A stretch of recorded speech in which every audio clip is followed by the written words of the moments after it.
Chapter 11. In Mrs. Vyse's well-appointed flat, the comic muse, though able to look after her own interests, did not disdain the assistance of Mr. Vyse.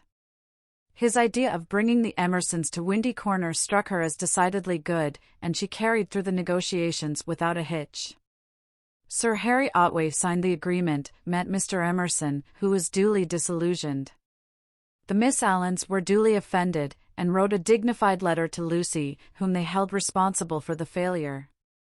Mr. Beebe planned pleasant moments for the newcomers, and told Mrs. Honeychurch that Freddie must call on them as soon as they arrived. Indeed, so ample was the muse's equipment that she permitted Mr. Harris, never a very robust criminal, to droop his head, to be forgotten, and to die. Lucy, to descend from bright heaven to earth, whereon there are shadows because there are hills. Lucy was at first plunged into despair, but settled after a little thought that it did not matter the very least. Now that she was engaged, the Emersons would scarcely insult her and were welcome into the neighborhood. And Cecil was welcome to bring whom he would into the neighborhood. Therefore Cecil was welcome to bring the Emersons into the neighborhood. But, as I say, this took a little thinking, and, so illogical are girls, the event remained rather greater and rather more dreadful than it should have done. She was glad that a visit to Mrs. Vyse now fell due. The tenants moved into Sissy Villa while she was safe in the London flat. "Cecil, Cecil darling," she whispered the evening she arrived, and crept into his arms. Cecil, too, became demonstrative. He saw that the needful fire had been kindled in Lucy. At last she longed for attention, as a woman should, and looked up to him because he was a man. "So you do love me, little thing?" he murmured. "Oh, Cecil, I do. I don't know what I should do without you." Several days passed. Then she had a letter from Miss Bartlett. A coolness had sprung up between the two cousins, and they had not corresponded since they parted in August. The coolness dated from what Charlotte would call the flight to Rome, and in Rome it had increased amazingly. For the companion who is merely uncongenial in the medieval world becomes exasperating in the classical. Charlotte, unselfish in the forum, would have tried a sweeter temper than Lucy's, and once, in the baths of Caracalla, they had doubted whether they could continue their tour. Lucy had said she would join the Vyses. Mrs. Vyse was an acquaintance of her mother, so there was no impropriety in the plan, and Miss Bartlett had replied that she was quite used to being abandoned suddenly. Finally nothing happened, but the coolness remained, and, for Lucy, was even increased when she opened the letter and read as follows.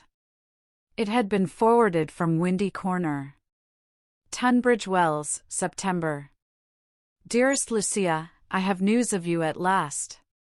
Miss Lavish has been bicycling in your parts, but was not sure whether a call would be welcome. Puncturing her tire near Summer Street, and it being mended while she sat very woebegone in that pretty churchyard, she saw to her astonishment a door open opposite and the younger Emerson man come out. He said his father had just taken the house. He said he did not know that you lived in the neighborhood. He never suggested giving Eleanor a cup of tea. Dear Lucy, I am much worried, and I advise you to make a clean breast of his past behavior to your mother, Freddie, and Mr. Vyse, who will forbid him to enter the house, etc. That was a great misfortune, and I dare say you have told them already. Mr. Vyse is so sensitive. I remember how I used to get on his nerves at Rome. I am very sorry about it all, and should not feel easy unless I warned you. Believe me, your anxious and loving cousin, Charlotte. Lucy was much annoyed, and replied as follows: Beecham Mansions, S.W. Dear Charlotte, many thanks for your warning. When Mr. Emerson forgot himself on the mountain, you made me promise not to tell Mother, because you said she would blame you for not being always with me. I have kept that promise, and cannot possibly tell her now. I have said both to her and Cecil that I met the Emersons at Florence, and that they are respectable people, which I do think, and the reason that he offered Miss Lavish no tea was probably that he had none himself. She should have tried at the rectory. I cannot begin making a fuss at this stage. You must see that it would be too absurd. If the Emersons heard I had complained of them, they would think themselves of importance, which is exactly what they are not. I like the old father, and look forward to seeing him again. As for the son, I am sorry for him when we meet, rather than for myself. They are known to Cecil, who is very well and spoke of you the other day. We expect to be married in January. Miss Lavish cannot have told you much about me, for I am not at Windy Corner at all, but here. Please do not put private outside your envelope again. No one opens my letters. Yours affectionately, L. M. Honeychurch. Secrecy has this disadvantage: we lose the sense of proportion, we cannot tell whether our secret is important or not. Were Lucy and her cousin closeted with a great thing which would destroy Cecil's life if he discovered it, or with a little thing which he would laugh at? Miss Bartlett suggested the former. Perhaps she was right. It had become a great thing now. Left to herself, Lucy would have told her mother and her lover ingenuously, and it would have remained a little thing. Emerson, not Harris, it was only that a few weeks ago. She tried to tell Cecil even now when they were laughing about some beautiful lady who had smitten his heart at school. But her body behaved so ridiculously that she stopped. She and her secret stayed 10 days longer in the deserted metropolis, visiting the scenes they were to know so well later on. It did her no harm, Cecil thought, to learn the framework of society, while society itself was absent on the golf links or the moors. The weather was cool, and it did her no harm. In spite of the season, Mrs. Vyse managed to scrape together a dinner party consisting entirely of the grandchildren of famous people. The food was poor, but the talk had a witty weariness that impressed the girl. One was tired of everything, it seemed. One launched into enthusiasms only to collapse gracefully and pick oneself up amid sympathetic laughter. In this atmosphere, the pension Bertolini and Windy Corner appeared equally crude, and Lucy saw that her London career would estrange her a little from all that she had loved in the past. The grandchildren asked her to play the piano. She played Schumann. Now some Beethoven, called Cecil, when the querulous beauty of the music had died. She shook her head and played Schumann again. The melody rose, unprofitably magical. It broke, it was resumed broken, not marching once from the cradle to the grave.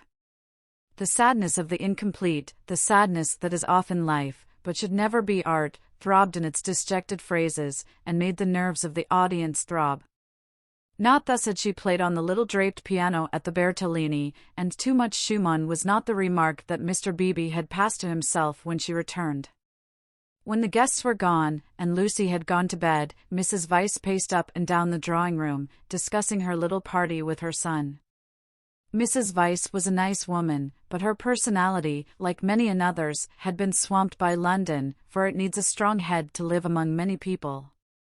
The too vast orb of her fate had crushed her, and she had seen too many seasons, too many cities, too many men, for her abilities, and even with Cecil she was mechanical, and behaved as if he was not one's son, but, so to speak, a filial crowd.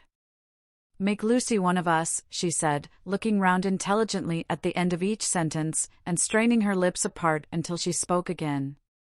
"Lucy is becoming wonderful, wonderful. Her music always was wonderful." "Yes, but she is purging off the Honeychurch taint, most excellent Honeychurches, but you know what I mean.